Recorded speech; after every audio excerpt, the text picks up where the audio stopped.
Old Miser Water Rat. Old Miser Water Rat did not want Mrs. Field Mouse's home, but he knew she was a poor widow mouse with a large family. And so he took advantage of the poor trembling creature and told her the meadow home was his. "Now, I don't want to turn you out," said he. "I am very soft-hearted, madam, and I can't bear to hurt the feelings of anyone, much less a poor widow like you, with such a large family of children." Mrs. Field Mouse wiped her eyes with the corner of her checkered apron and thanked him for being so considerate. She was pleased, too, that he thought her children handsome. "Now, I am sure, madam, that you are honest to a grain of corn," went on Old Miser Rat, "and would not cheat me out of my rent. So I am going to be very generous with you. Because you did not know this place belonged to me, I am not going to charge you any back rent. But we will begin right now. You pay me 5 grains of corn, and a week from today I will call again for my rent. Now, your children are nearly big enough to work for their own living, and as soon as they are, I shall expect more rent.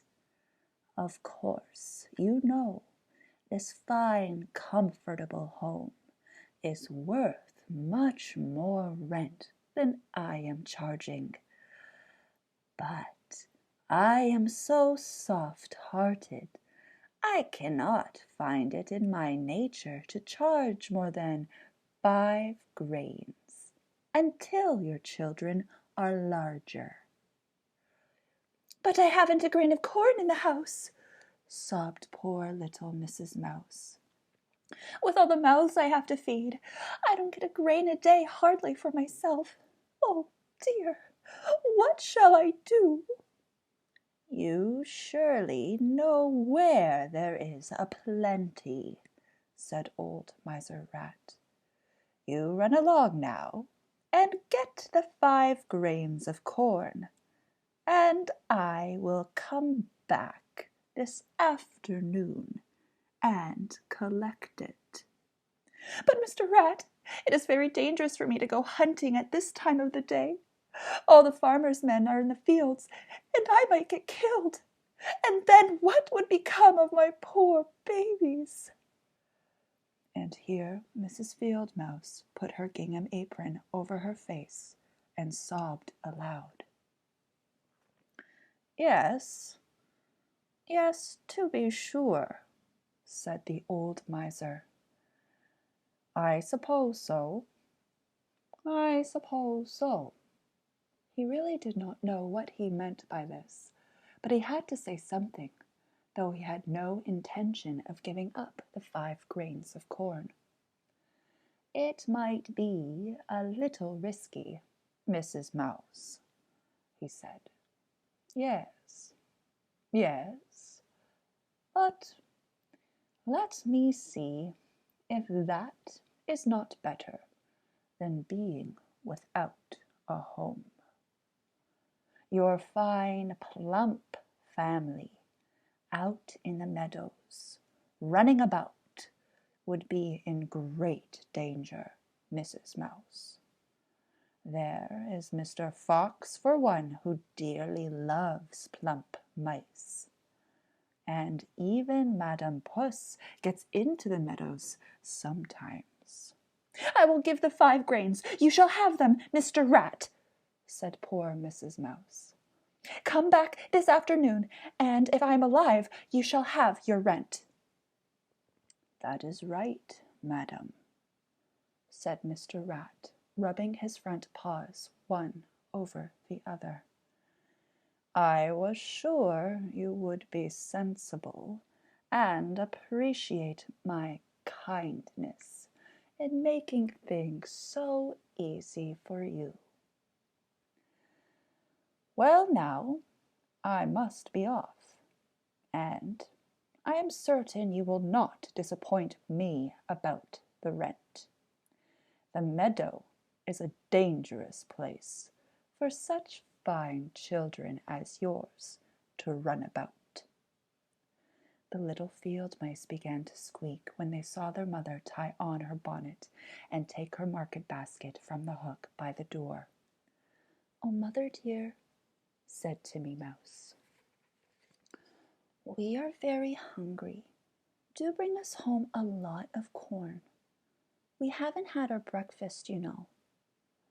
"But, my dear, Mr. Water Rat must be paid, and I can't get more than the 5 grains he charges for rent. It is so dangerous at this time in the meadows," answered the mother. "I am afraid you will have to go hungry, my poor children." And then Mrs. Mouse began to cry again. "Mother, don't you cry," said Timmy. "I am a pretty big mouse, and I guess I can help a lot if you will let me try. I am going with you, and we will bring home more than the 5 grains old Mr. Rat charges for our rent."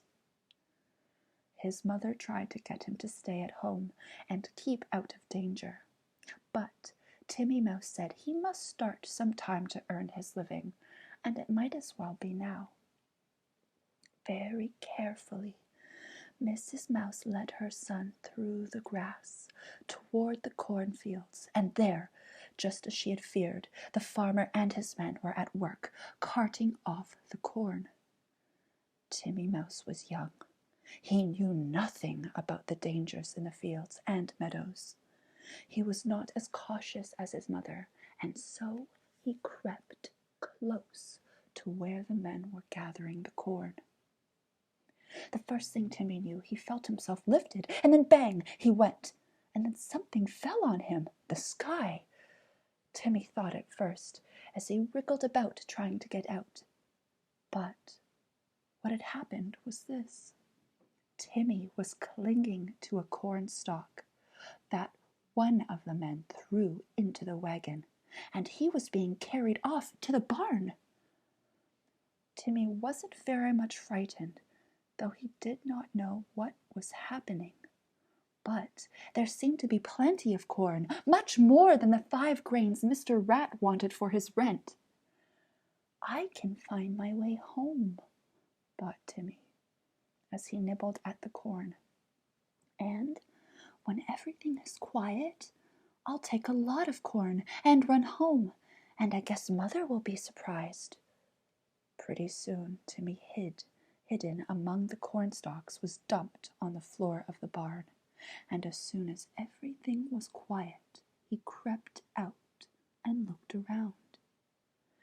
It did not take him long to find a big bin of corn, all yellow and smooth, more corn than Timmy had thought there was in the whole world.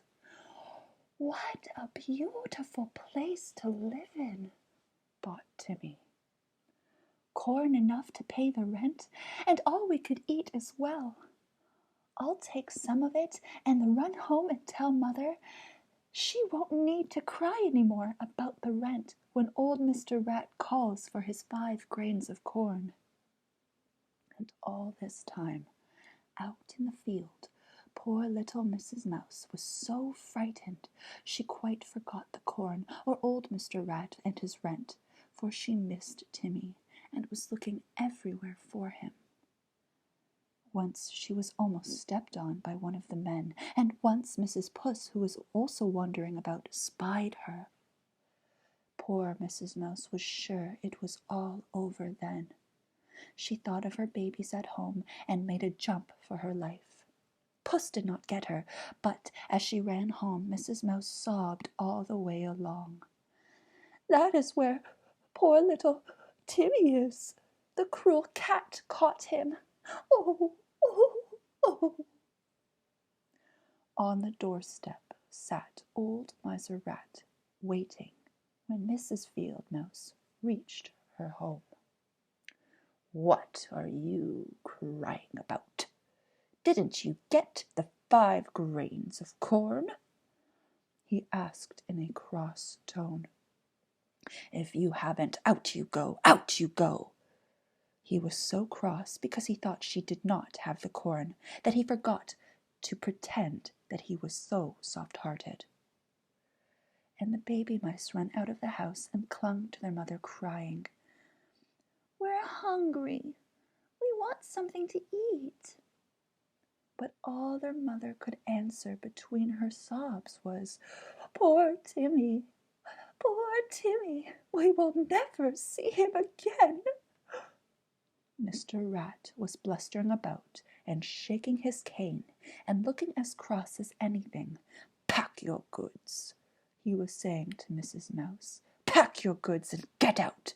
I can't let such shiftless folks as you live in my house." He had just raised his cane to bang it on the steps to frighten poor Mrs. Mouse more, if possible, when Timmy Mouse came running up to the door and dropped on the ground not 5 grains of yellow corn, but many, many more. Old Mr. Rat did not let his cane fall on the steps. He held it high over his head. He was so surprised to see such great wealth. "Where did you get it?" he said at last. "Never saw such golden corn." "Never you mind where I got it," said Timmy, who suddenly seemed to have grown up and to be very brave as well. "There is your rent, Mr. Rat, and there is plenty more where that came from. You will get your rent every week. Have no fear."